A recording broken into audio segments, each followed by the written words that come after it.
do not buy the underwear and potty seat yet. Stop.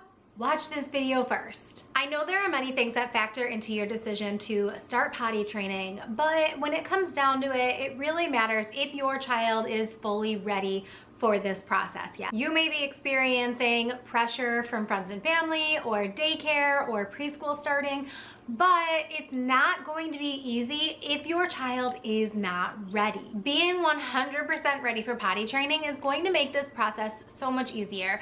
This is the typical scenario that you might hear, oh, my kid just potty trained themselves in a couple days. Because the parent gave them the encouragement and leadership that they needed in order to do something that they already, maybe subconsciously or maybe very consciously, already know how to do, and it's just about connecting from A to Z. 7 signs that your toddler is ready for potty training. Sign number 1 is that they are staying drier longer. So going 1.5 to 2 hours with a dry diaper is a big sign that your child's bladder capacity is increasing and they can hold their urine. You can obviously measure this by checking their diaper every 1.5 to 2 hours. Is there pee in it? Is it dry? Is it still warm? Knowing that, hey, maybe they just peed. But having a general idea of how long your toddler is going in between pees is very indicative as to whether they are ready to hold their bladder to get to the toilet when they start feeling the urge to have to pee. Sign number 2 is that your child wants privacy to poop. They know they're doing something that most people do in private. Literally, I've heard stories about spouses who are like okay with farting and pooping in front of each other, and hard pass,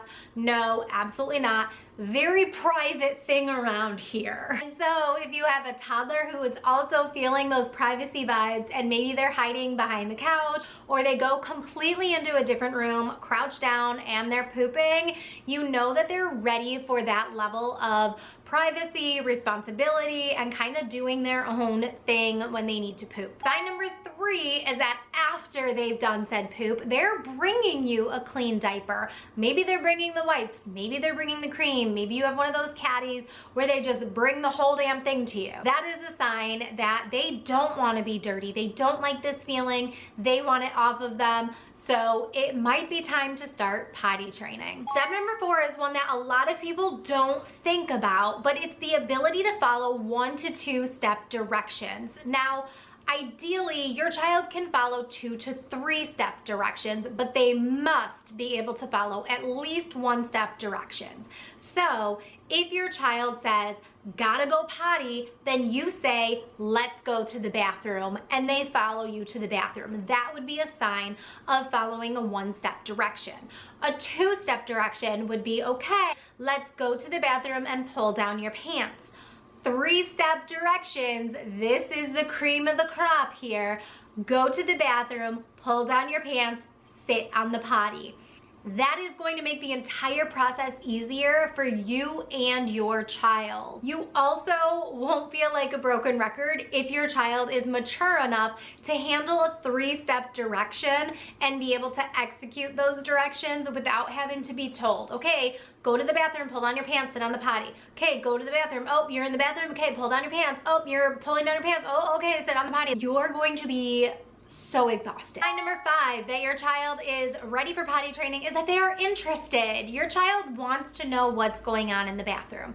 They see you, they see your spouse, they might see siblings, they might see cousins or other family members going pee on the potty, and they want to do the same thing. This is not the end-all be-all sign of potty training readiness, and if they're not showing interest, it doesn't mean that they're not interested. It just means that they're possibly unaware of what is going on in the bathroom, and that this is something that they can do too. But if they're showing a lot of the other signs, then something you can do is start showing them and taking them along with you when you go to the bathroom. Lead by example. You don't have to say anything about you're gonna go potty soon too, you're gonna be potty trained. Kids don't know what potty trained means, and I get so emotional about this one because parents say it all the time. Oh, I told them we were gonna potty train. They don't know. They don't care. You say you're gonna do something, toddlers are gonna say no. So instead, we're looking for the signs of readiness, and if they're interested, it's just like the cherry on top. Everything else is fantastic, but being interested is incredible. The next sign of readiness is that your child can get dressed and undressed by themselves. Again, this is not a 100% necessity in order to start potty training. However, like being able to follow directions, being able to pull down their own pants when their body is like, gotta pee, gotta pee, gotta pee, gotta pee, gotta pee, gotta be able to pull down your pants, your pants, your pants, your pants, your pants. When kids can't pull down their own pants, this is when I see accidents happening smack dab in front of the toilet, and parents say, I don't understand why they tell me they have to go to the bathroom, they go to the bathroom, and then they pee on the floor. Probably because they're not able to pull down their pants fast enough. And then of course, you want to foster independence in your child. An independent toddler is a less temper tantrum toddler. And so if they're pulling up their own pants when they're done going to the bathroom and they're all twisted and in a bunch and your kid is then uncomfortable, that's not really fostering their independence. So every single point of the day where you can have them dressing themselves, do it. Have dress up clothes at home as well so that they can play dress up and practice these skills. Number 7 is having a 1 to 2 minute attention span.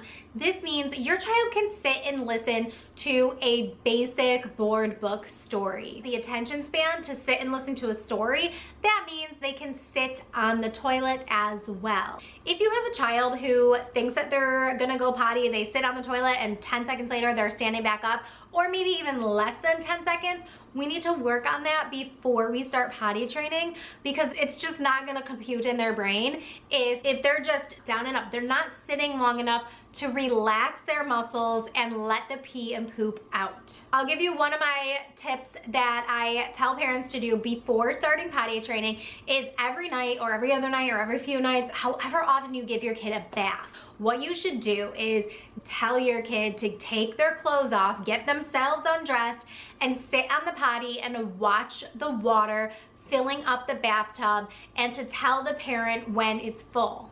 This gives your kid the time to practice taking off their own clothes. They're sitting on the toilet, starting to get comfortable. They're not thinking, oh, I'm sitting on the toilet, this has to do with potty training. They're just sitting there. And they're watching the water, so they're distracted. Definitely keep your own eye on the water level, because if your kid thinks they're gonna fill it all the way up to the very top and no, then obviously keep your own eye on it, but just tell them that they're gonna keep their eye on it for you. Tell them to let you know how the bubbles are doing, or what color is the bath tonight. Sometimes there's like those bath bombs that have different colors, or like glitter bath bombs, and like all the things. There's so many things these days. However, even the sound of the water rushing out of the faucet might help your kid relax enough to let some pee out, and then it's, oh my gosh, you just peed on the potty, how cool. So it's just a little thing that can help your child start preparing for what potty training is going to be like. No pressure, no fuss, no mess, just sit, relax, watch the tub fill up, and then be on with your day. If you love this video and you want more tips and tricks and the actual playbook on how to potty training, from preparing to potty training, all the way through actual potty training and troubleshooting along the way, you need to join the Potty Party. Grab the guide, my full potty training playbook, in the description box down below. I will also pin it to the first comment in the comment section. I hope that you enjoyed this video and learned a lot about if your child is ready for potty training, and keep blooming. Mwah.